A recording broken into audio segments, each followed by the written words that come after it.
लेकिन सर ये देखा जाता है ख़ास तौर पर अभी के इतिहास में कि मुग़लों को एक तरीके से पूरा विलनाइज किया गया है जी। चाहे वो छावा फिल्म हो, तो औरंगज़ेब से लेकर अब तो खैर अकबर को भी ये लोग एक तरीके से विलनाइज करने लगे हैं, तमाम तरीके के मुद्दों को रखने लगे हैं जहाँ पर यह बताया जाता है जैसे आज़ादी के बाद जो कुछ ख़राब हुआ उसके लिए नेहरू जिम्मेदार हैं और उससे पहले जो कुछ ख़राब हुआ उसके लिए मुग़ल जिम्मेदार हैं, वरना हम सोने की चिड़िया थे और मुग़लों ने आकर इस देश को बर्बाद कर दिया। ये जो मुग़लों पर एक के बाद एक इतना टारगेट किया जाता है, इतना हिस्ट्री को बदला जाता है और अब फिल्म्स के ज़रिए जिस तरह से इतिहास को बदला जा रहा है, इससे आप कैसे देखते हैं मुग़ल हिस्ट्री इंडियन हिस्ट्री में अब जिस तरह से उसे लेकर चैप्टर के चैप्टर हटाए जा रहे हैं और चीज़ों को डिस्टॉर्ट किया जा रहा है आज के पॉलिटिक्स के हिसाब से? देखिए, पहले तो ये मुग़लों को विदेशी कहना गलत है। मैं आपको बता दूं कि अगर आप इतिहास को ठीक से देखें तो बाबर को भारत आने का निमंत्रण जो दिया था वो राणा सांगा ने दिया था। बाद में बदल गया, और किससे लड़ने के लिए? इब्राहिम लोदी से। कोई हिंदू मुसलमान का समीकरण नहीं था, दोनों मुसलमान हैं, दोनों मुसलमान हैं और उधर से बुलाने वाला एक हिंदू राजा है। बाद में इतिहास बदल गया और इसको राणा सांगा को लगा बाबर आएगा, वो तो काबुल का है, चला जाएगा। बाबर ने बोला मैं क्यों जाऊँ, ये मैं इतिहास कहानी में बदल रहा हूँ। तो वो यहाँ टिक गया। एक बाबर अपनी वसीयत में लिखता है हुमायूं को, बेटा हुमायूं, ये अभी नेशनल म्यूज़ियम में ये वसीयत मौजूद है, हटाई गई हो तो मुझे मालूम नहीं है, 20 साल पहले मैंने इसको देखा है, स्टडी किया है। बेटा हुमायूं, अल्लाह का शुक्र करो कि यहाँ हमको राज करने का मौका मिला है, पर बेटा याद रखो यहाँ के ज़्यादा लोग हिंदू हैं। हिंदू लोग मंदिरों में पूजा करते हैं और गाय को पवित्र मानते हैं। मंदिरों को टूटने मत देना और गाय को मरने मत देना। तो ये वसीयत का सवाल है। तो एक पहला मुग़लों का ये, और दूसरा अगर आप देखिए तो मुग़ल शासन जिसको हम कहते हैं उसमें ऑल थ्रू उनके दरबारों में हिंदू राजा रहे हैं। हिंदू राजा का तो सवाल ये है। अब यहाँ देखते हैं हम कि जैसे छावा पर बाद में आएंगे, पर पहले अकबर से शुरू करते हैं। अकबर ने यहाँ देखा अलग अलग धर्म है।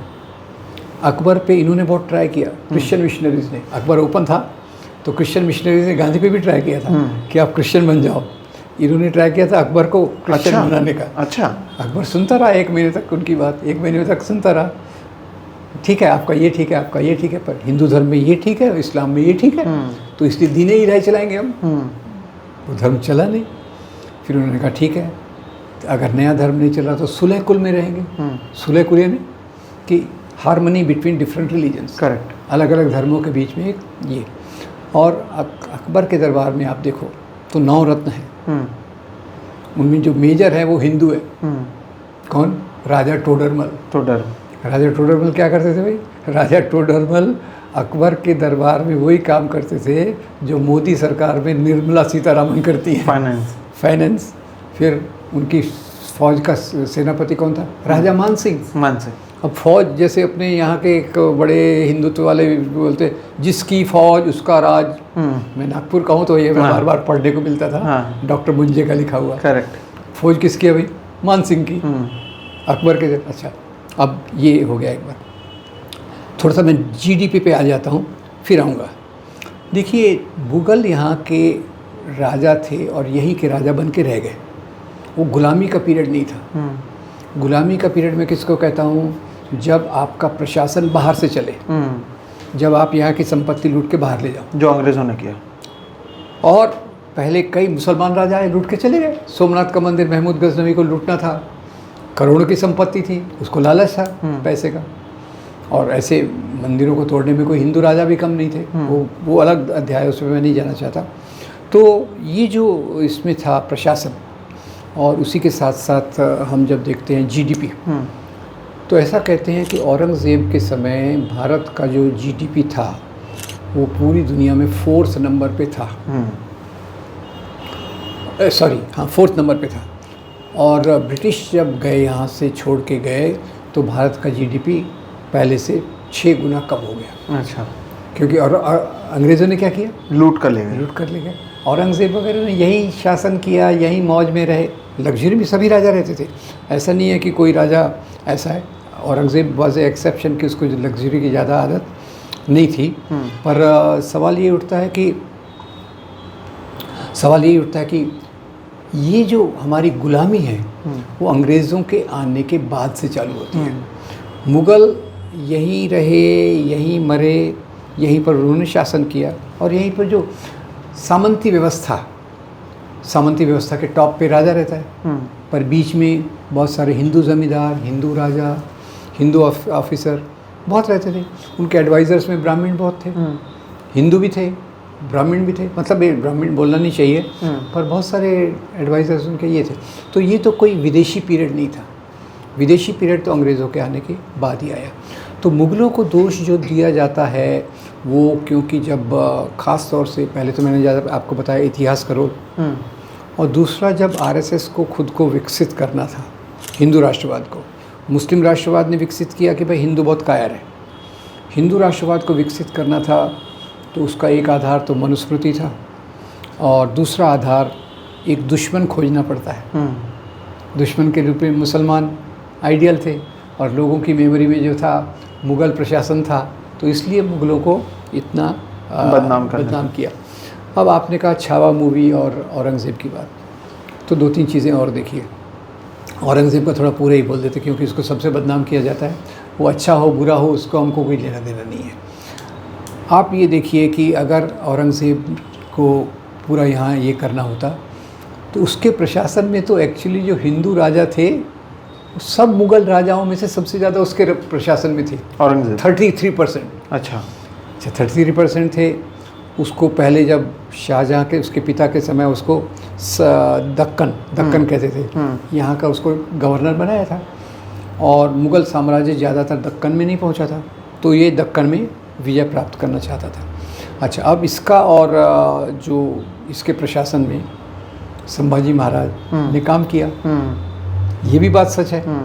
और इसी के प्रशासन में आखिर में जो पकड़ के लाया इनको, वो एक राठौड़ नाम का उनका सेनापति था औरंगज़ेब का। अब सवाल है उनको जो इतना क्रूर कहते हैं, वो क्रूरता भी वो एक शिवाजी सामंत की किताब थी औरंगज़ेब में जिसमें उन्होंने इतना वर्णन किया।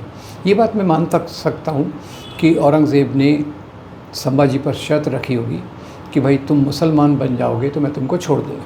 इसको पार्डन कहते हैं, माफ़ी। करेक्ट। और संभाजी महाराज ने नहीं माना, तो ठीक है, पर ये धर्म के विस्तार का कोई तरीका नहीं है। आम लोगों में इस्लाम ऐसे नहीं फैला, दुनिया में किसी भी राजा ने अपने धर्म का प्रचार नहीं किया, एक को छोड़ के। आप गेस कर सकते हैं, सम्राट Ashok. He is the only king in the world who spread his religion, he did positive steps. Aurangzeb ने कोई धर्म फैलाने के लिए काम नहीं किया, उन्होंने सत्ता के लिए किया। और आप देखिए कि जो बाद में संभाजी का बेटा, वो औरंगज़ेब के घर में ही पला, औरंगज़ेब की कस्टडी में पड़ा, और जब छूटा तो सबसे पहले औरंगज़ेब की कब्र में गया रिस्पेक्ट पे करने। तो इसको भाई क्रूरता बोलें या जो भी बोलें, लड़ाई में कोई लोग एक दूसरे के गुलाब का फूल नहीं देते, लड़ाई में लोग कत्ल ही करते हैं। लेकिन इसका धर्म से कोई लेना देना नहीं था उस समय। लड़ाई का तो राज्य का विस्तार करना है मुझे राजा के रूप में। अब आप बताइए, शिवाजी महाराज के पिताजी राजा थे क्या? उनका राज्य कैसे बना? पहले वो चंद्रराव मौर्य की संपत्ति लूटी, फौज बनाई, और एक special style, guerrilla style, guerrilla warfare. Guerrilla warfare ये मैंने कहाँ सुना? वो एक, मैं शिव जयंती में गया था तो वहाँ एक वियतनाम से जनरल आया हुआ था। अच्छा। तो उसने बोला शिवाजी महाराज को हमारे वियतनाम में बहुत आदर करते हैं। मैं हैरान हो गया, क्यों भाई? बोले गुरिल्ला वॉरफेयर के बहुत सारे टेक्निक हमने उनसे लिए। अच्छा। तो शिवाजी महाराज ने भी आखिर में जो राज्य का विस्तार किया, उसका तरीका तो यही है कि दुश्मनों को मारना पड़ता है, सूरत में लूटमार करना पड़ता है। हर एक राजा राज्य के अंदर लगान वसूल करता है। कोई ऐसा तो नहीं है कि एक हिंदू राजा है तो हिंदुओं को बोलेगा भैया हिंदू भाई भाई लगान माफ़, ऐसा कभी नहीं होता।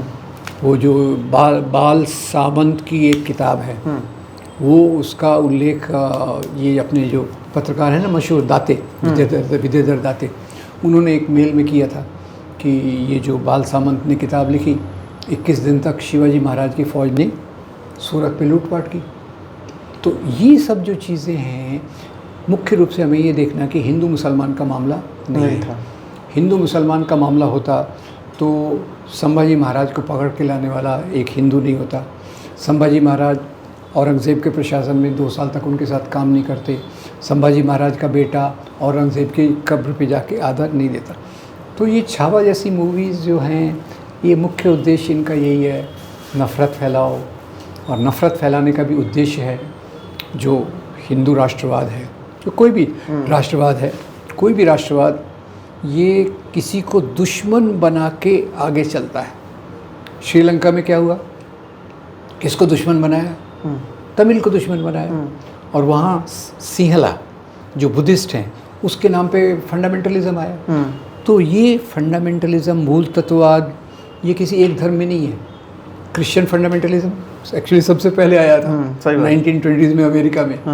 जब एक्चुअली मेरी एक छोटी समझ ये है कि मैं कोई समाजशास्त्री तो हूँ नहीं, कि जब भी समाज के मूल्य बदलने लगते हैं, सामंती व्यवस्था से आप लोकतांत्रिक व्यवस्था में आते हैं, तो समाज के कुछ लोग जो सामंती मूल्यों से जुड़े होते हैं, सामंती मूल्य क्या?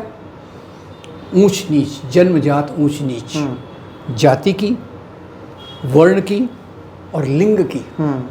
Don't forget gender, equally important. सही बात है।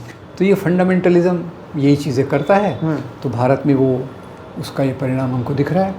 और उसमें दुश्मन बनाने के लिए, जैसे श्रीलंका में हिंदुओं को इस्तेमाल किया गया, भारत में मुग़लों को इस्तेमाल कर रहे हैं, और एक एक चीज़ को नकारात्मक रूप से देख रहे हैं। अब आप युद्ध की हिंसा की बात करें, अकबर ने 30,000 लोगों को मेवाड़ में मारा। अशोक ने कलिंगा में कितनों को मारा? सही बात, राइट। सो जब आप राजा के रूप में अपने राज्य का विस्तार करना चाहते हैं तो उसमें हिंसा होती है। तो यहाँ हमको ये देखने की ज़रूरत है, सवाल हिंदू मुसलमान राजा का नहीं है, सवाल राजाशाही के मूल्यों का है। वो कोई हमारे आधुनिक संविधान के आधार पे नहीं चलते, United Nations of United charter पे नहीं चलते। तो ये हमको हमेशा उनका कॉन्टेक्स्ट याद करने की ज़रूरत है कि चित्तौड़ में अकबर ने 30,000 लोगों को क्यों मरवाया? Expansion, which every king does.